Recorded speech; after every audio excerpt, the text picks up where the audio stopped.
இறையேசு கிறிஸ்துவில் பிரியமான சகோதர சகோதரிகளே, மீண்டும் ஒரு முறையாக உங்கள் அனைவரையும் இந்த இறையன்னை சபையின் காணொளி வாயிலாக சந்திப்பதில் மிகுந்த மகிழ்ச்சி அடைகின்றேன். உங்கள் ஒவ்வொருவரையும் நம் இறைவனாகிய ஆண்டவர் இயேசு கிறிஸ்து ஆசீர்வதித்து உங்கள் குடும்பங்களை காத்து வழிநடத்துவதற்காக நான் இறைவனை தொடர்ந்து பிரார்த்திக்கின்றேன். இறையேசு கிறிஸ்துவில் பிரியமானவர்களே, இன்று நாம் தவக்காலத்தின் 5ஆம் ஞாயிறை சிறப்பிப்பதற்காக அழைக்கப்பட்டிருக்கின்றோம். தவக்காலத்தின் 5ஆம் ஞாயிறு கொடுக்கப்பட்ட நற்செய்தியானது விபச்சாரத்தில் பிடிப்பட்ட பெண்ணை கையும் களவுமாக பரிசேயர்களும் மறைநூல் அறிஞர்களும் இயேசுவிடம் கொண்டு வருகின்ற ஒரு நிகழ்வை சுட்டிக்காட்டும் வண்ணமாக நமக்கு அமைந்திருக்கின்றன. இந்த நிகழ்ச்சியை பார்க்கின்ற பொழுது, அதாவது அந்த பிடிப்பட்ட பெண்ணை இயேசுவிடம் கொண்டு வருகின்ற ஒரு நிகழ்ச்சியை பார்க்கின்ற போது எந்த காலகட்டத்தில் இது நடக்கின்றது என்பதை நாம் சற்று சிந்தித்து பார்க்க வேண்டும். அண்மை காலத்தில் இருக்கக்கூடிய கூடார விழா, ஒரு மகிழ்ச்சியான விழா, ஒரு மகிழ்ச்சியான தருணங்கள், குடும்பங்கள் அனைத்தும் ஊர்கள் அனைத்தும் இணைந்து கொண்டாடக்கூடிய திருவிழா நாட்களில் ஒரு அசம்பாவிதமான ஒரு நிகழ்வை கொண்டு வருகிறார்கள். அதுவும் முக்கியமாக யார் கொண்டு வருகிறார்கள்? மக்களுக்கு நல்லதை போதிக்கக்கூடிய பரிசேயர்களும் மறைநூல் அறிஞர்களும் கொண்டு வருகிறார்கள். அதை கொண்டு வந்து அவர்கள் அந்த ஒரு நிகழ்வை, மகிழ்ச்சியான தருணத்தை மாற்ற வேண்டும் என்று நினைப்பதற்காக இந்த ஒரு நிகழ்வை கொண்டு வருவதாக நாம் பார்க்கலாம். இயேசுவிடம் கொண்டு வருகின்ற இந்த சலசலப்பு ஒரு நிகழ்வானது நீங்க பார்க்குறப்ப அந்த மகிழ்ச்சியான தருணத்தை குலைப்பதாக இருக்கின்றது, மகிழ்ச்சியான தருணத்திற்கு இடையூறாக இருக்கின்றது. ஆனால் இதை ஒரு நல்வழி நடத்தக்கூடிய பரிசேயர்களும் மறைநூல் அறிஞர்களும் கொண்டு வருகிறார்கள் என்பதுதான் மிகவும் முக்கியமானதாக இருக்கின்றது. ஏன் இதை அவர்கள் இறைமகன் இயேசு கிறிஸ்துவிடம் கொண்டு வர வேண்டும்? ஏன் அந்த நகரத்தில் விபச்சாரம் எதுவும் நடக்கவில்லையா? அல்லது விபச்சாரம் நடந்த இடத்தில் பெண் மட்டும் தான் பிடிக்கப்பட்டாளா? கையும் களவுமாக பிடிக்கப்பட்டிருந்தால் ஆணும் பெண்ணும் இருவரும் தானே பிடிக்கப்பட்டிருக்க வேண்டும், பெண் மட்டும் பிடிக்கப்பட்டிருந்தாளா? ஏன் அந்த ஆணாதிக்க சமுதாயம் இந்த பெண்ணை இறைமகன் இயேசு கிறிஸ்துவிடம் கொண்டு வர வேண்டும்? இந்த இடத்தில் நாம் மிக அழகாக, அதாவது மிக தெளிவாக நாம் சிந்தித்து பார்க்க வேண்டும். எத்தனையோ மக்கள் இருந்திருப்பார்கள், மன்னர்கள் இருந்திருப்பார்கள், மந்திரிகள் இருந்திருப்பார்கள், அந்த நாட்களின் குருக்கள், அரசர்கள் இருந்திருப்பார்கள், எத்தனையோ பேர் இருந்தாலும், ஆனால் எதற்காக இந்த பரிசேயர்களும் மறைநூல் அறிஞர்களும் இறைமகன் இயேசுவிடம் கொண்டு வந்தார்கள் என்றால், இந்த கூடார திருவிழாவுக்கு முன்பு இயேசுவை குற்றவாளி என சுட்டிக்காட்ட வேண்டும் என்பதற்காக, அவரை குற்றவாளி ஆக்க வேண்டும் என்பதற்காக, அவரை மாட்டிவிட வேண்டும் என்ற நோக்குடன் அவரிடம் தேடி வருகின்றார்கள். அப்படி இயேசுவிடம் தேடி வருவதற்கான காரணம் என்ன? அதுதான் முக்கியமான ஒன்று. எத்தனையோ பேர் இருக்காங்க, அவங்கள்ட்டெல்லாம் போயிருக்கலாம். ஏன் இயேசுவிடம் கொண்டு வருகிறார்கள் என்றால், அதற்கு மிக தெளிவாக இணைச்சட்ட புத்தகம் 17வது அதிகாரம் 8வது வசனத்திலிருந்து 10வது வசனம் வரை மிக அழகாக கொடுக்கப்பட்டு இருக்கின்றது. அன்பிற்குரியவர்களே, 17வது அதிகாரம் 8வது வசனத்திலிருந்து 10வது வசனம் வரை பார்த்தோம் என்றால், இரத்தப்பழிகளை குறித்தோ, உரிமை வழக்குகளை குறித்தோ, தடியடியை குறித்தோ தீர்ப்பு கூறுவது கடினமாயிருந்தால், அல்லது உன் நகரில் உள்ள வேறு எந்த வழக்கும் சிக்கலானதாக இருந்தால், நீ எழுந்து உன் கடவுளாகிய ஆண்டவர் தேர்ந்து கொள்ளும் இடத்திற்கு செல். அங்கு லேவியரான குருக்களிடத்திலும் அன்றைய நாளின் நீதிபதிகளிடத்தும் அறிவுரை கேள். நியாய தீர்ப்பை அவர்கள் உனக்கு தெரிவிப்பார்கள். மிக அழகாக கொடுக்கப்பட்டிருக்கிறது. இது இயேசு கிறிஸ்துவில் பிரியமானவர்களே, அன்றைய நாளின் நீதிபதிகளிடமும் அறிவுரை கேள். அன்றைய நாள். இப்பொழுது நாம் நற்செய்தி பகுதிக்கு வருகின்ற போது, நற்செய்தி பகுதியின் மிக தொடக்கம் மிக அழகாக நமக்கு கொடுக்கப்பட்டது. விபச்சாரத்தில் பிடிப்பட்ட பெண்ணை கொண்டு வருவதற்கு முன்னாக இயேசு என்ன செய்தார் என்று நிகழ்ச்சி கொடுக்கப்பட்டிருக்கின்றது. 8வது அதிகாரம் 1வது வசனத்தை பார்க்கின்ற போது, இயேசு ஒலிவமலைக்கு சென்றார். பொழுது விடிந்ததும் அவர் மீண்டும் கோவிலுக்கு வந்தார். அப்போது மக்கள் அனைவரும் அவரிடம் வந்தனர். அவரும் அங்கு அமர்ந்து அவர்களுக்கு கற்பித்தார். இயேசு கிறிஸ்துவில் பிரியமானவர்களே, அன்றைய நாளில் இறை வார்த்தை பணியை, மக்களுக்கு மறையுறை வழங்கக்கூடிய பணியை, நீதி வழங்கக்கூடிய பணியை இறைமகன் இயேசு கிறிஸ்து செய்து கொண்டிருக்கின்றார். அதனால்தான் அந்த நாட்களில், அது விழா காலமாக இருந்தாலும் சரி, எந்த காலமாக இருந்தாலும் சரி, ஆண்டவரை மாட்டிவிட வேண்டும் என்பதற்காக ஆண்டவர் பணி செய்யக்கூடிய நாளில், அந்த நாளில் பரிசேயர்களும் மறைநூல் அறிஞர்களும் இறைமகன் இயேசு கிறிஸ்துவிடம் இந்த விபச்சாரத்தில் பிடிப்பட்ட பெண்ணை கொண்டு வருகின்றார்கள். இயேசு கிறிஸ்துவில் பிரியமானவர்களே, இந்த நிகழ்வை நம்ம ஊரில் ஒரு நீதிமன்றம் இருக்குது. அந்த நீதிமன்றத்தில் நம்ம ஒரு வழக்கு கொண்டு போகிறோன்னா, அந்த ஒரு வழக்கு எப்படி நடக்குங்கிறது போல் நம்ம ஒரு காட்சிப்படுத்துவோம். இந்த நிகழ்வை மிக அழகாக காட்சிப்படுத்தலாம். எப்படி நீதிபதி இருக்காங்க, வழக்கறிஞர்கள் இருக்காங்க, குற்றவாளி குண்டில் குற்றவாளி இருப்பாங்க, மக்கள் அனைவரெல்லாம் உட்காந்து பார்த்துட்டு இருப்பாங்க. அப்படி ஒரு நிகழ்வாக நம்ம கருதுவோம். இங்கே நீதிபதியாக யார் இருக்கிறார்? இறைமகன் இயேசு கிறிஸ்து இருக்கின்றார். குற்றவாளி கொண்டில் நிற்கப்படுபவர் அந்த விபச்சாரத்தில் பிடிப்பட்டவன். வழக்கறிஞர்களாக இருப்பவர் மறைநூல் அறிஞர்களும் பரிசேயர்களும். மக்களாக இருப்பவர்கள் பெரியவர்கள் முதல் சிறியவர்கள் வரை உள்ள அனைத்து ஆண்களும் இங்கே தெளிவாக கொடுக்கப்பட்டிருக்குது. அனைத்து ஆண்களும் தங்களுடைய கல்லோடு வந்திருக்காங்க. என்ன சொல்கிறாங்க? அவங்க தெளிவாக வழக்கறிஞர் எப்படி நீதிபதியிடம் முறையிடுவாரோ அது போல் முறையிடுறாங்க. முறையிடுறப்ப என்ன சொல்கிறாங்க? இந்த பெண் விபச்சாரத்தில் கையும் களவுமாக பிடிக்கப்பட்டால் இவளை கல்லால் எறிந்து கொள்ள வேண்டும் என்பது சட்டம் என்று சொல்கின்றார்கள். அதன்படி நீதிபதியிடம் முறையிடுகின்றார்கள். நீதிபதியான இறைமகன் இயேசு கிறிஸ்து அதை கேட்டுக்கொண்டு அதை ஒன்றும் சொல்லாமல் மணலில் எழுதி கொண்டிருக்கின்றார் என்பதை இங்கு கொடுக்கப்பட்டிருக்கின்றது. மீண்டும் ஒரு முறையாக சொல்கின்றார்கள். வழக்கறிஞர்கள் என்ன பண்ணுறாங்க? இந்த பெண் விபச்சாரத்தில் பிடிப்பட்டிருக்கிறார், நீங்கள் ஒன்றும் சொல்லாமல் இருக்கீங்க, இந்த பெண்ணுக்கு தண்டனை கொடுத்தாக வேண்டும், கல்லால் அறிந்து கொள்ள வேண்டுமா கொள்ள வேண்டாமா? ஏன் அப்படிப்பட்ட ஒரு கேள்வியை கேட்கின்றார்கள் என்றால், ஒரு விழா காலத்தில் உண்மையில் இருக்கக்கூடிய தருணத்தில் இந்த மாதிரி ஒரு அசம்பாவிதமான நிகழ்வு நடந்திருந்தாலும் அதற்கு தீர்ப்பு வழங்குவது மிக கடினமான ஒன்றாக இருக்கின்றது. அந்த நேரத்தில் இறைமகன் இயேசு கிறிஸ்துவை குற்றவாளியாக மாற்ற வேண்டும். அவர் என்ன தீர்ப்பளிக்கின்றார்? ஏனென்றால் இரக்கத்தை போதித்துக் கொண்டவராக இருக்கின்றார்.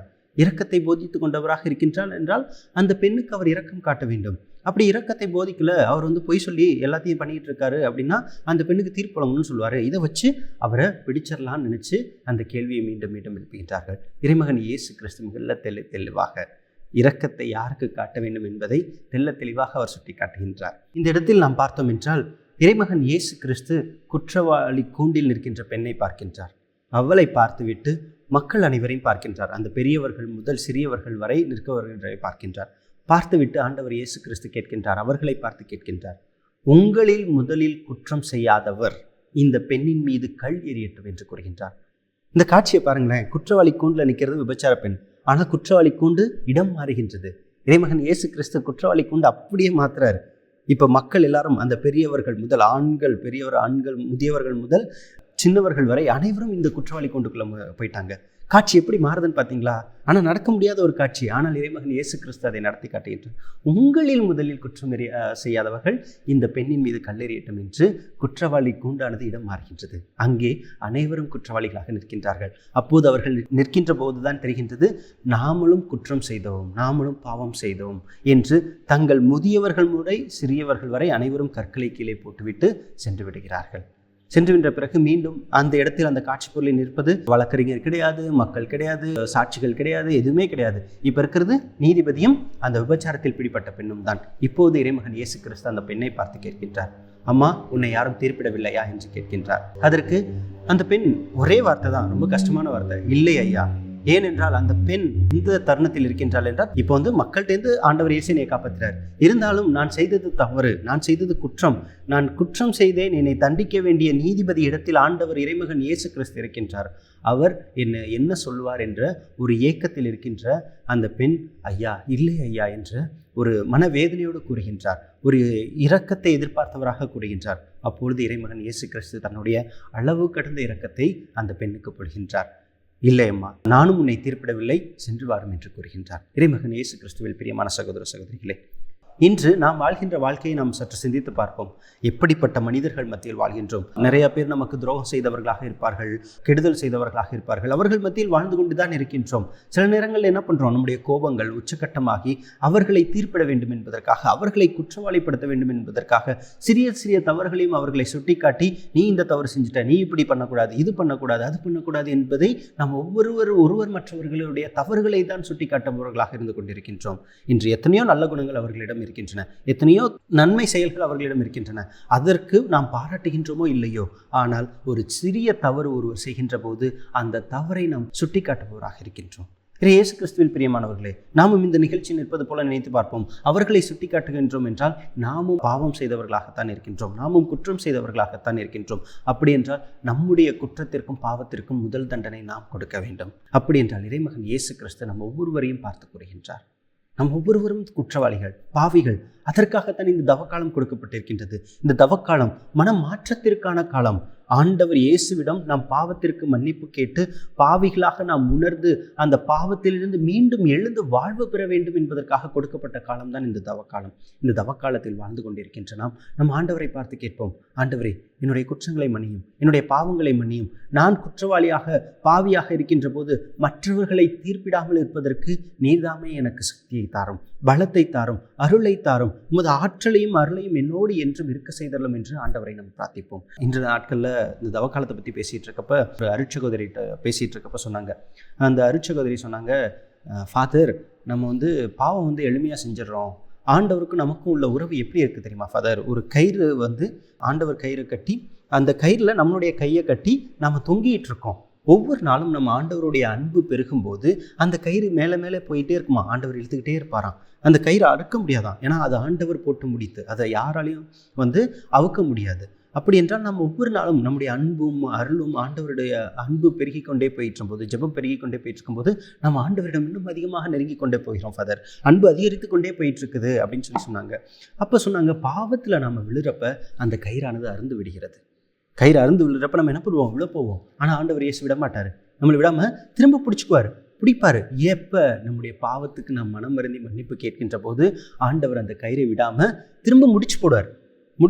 அந்த கயிறில் முடிச்சு போட்டால், நம்ம வழக்கமாக ஒரு கயிறு எடுத்தோம்னா நேராக இருக்கிற கயிறு, எந்த முடிச்சுகளும் இல்லாத கயிறு ஈஸியாக இருக்கிற அறுந்து விழுந்துடும். ஆனால் முடிச்சு போட்ட கயிறு இன்னும் அதிகமாக ஸ்ட்ராங் ஆகும். அப்போ நம்ம பாவத்தில் விழுந்துட்டோம் அப்படின்னா, விழுந்தது பிரச்சனை இல்லை ஃபாதர், அதற்காக மன்னிப்பு கேட்டு ஆண்டவர்கிட்ட திரும்ப போகிறப்ப அந்த முடிச்சுகள் இறுகி இன்னும் நம்முடைய அன்பு அதிகமாக வேண்டும். ஆண்டவரிடம் இருந்து விலகி செல்லாமல், பாவத்தினால் கீழே விழுந்து விடாமல் மீண்டும் மீண்டும் அன்பு அதிகமாகி ஆண்டவரை நோக்கி நாம் செல்கின்ற போது ஆண்டவர் நம்ம ஒவ்வொருவருக்கும் நிறைவான அமைதியை கொடுக்கின்றார் என்று சொன்னார்கள். இயேசு கிறிஸ்துவில் பிரியமானவர்களை கேட்கும்போது மிக அருமையாக இருந்தது. இந்த பதிவை நான் இங்கு சொல்கின்ற போது நாம் ஒவ்வொருவருக்கும் நாம் சொல்லக்கூடிய நிகழ்வு இதுதான். நாம் பாவிகளாக இருக்கின்றோம், பாவத்திற்கான மன்னிப்பை கேட்போம். இதோ இந்த தவக்காலம் அருமையான காலம். இன்னும் ஓரிரு நாட்களில் நாம் ஈஸ்டர் பெருவிழாவை கொண்டாடப் போகின்றோம். அதற்கு முன்பதாக ஆண்டவரிடத்தில் பாவத்திற்கு மன்னிப்பு நாம் ஆண்டவருடைய அருளை கேட்கின்ற போது முதல் வாசகத்தில் கூறப்பட்டது போல, குதிரை வீரனை குதிரையிடம் அவரே கடலில் வீழ்த்தி விட்டார், எனக்கு அவரே மீட்பராய் கோட்டையும் அரணும் ஆனீரே என்று மிக அருமையாக கூறப்பட்டிருக்கும். அதுபோல நமக்கு அவர் கோட்டையும் அரணுமாக இருந்து நம்மை காத்து வழிநடத்துவார் என்ற நம்பிக்கையோடு தொடர்ந்து நாம் இறைவனை பிரார்த்திப்போம். இறைவன் நம் ஒவ்வொருவரையும் நிறைவாக ஆசீர்வதிப்பாராக. ஆமென்.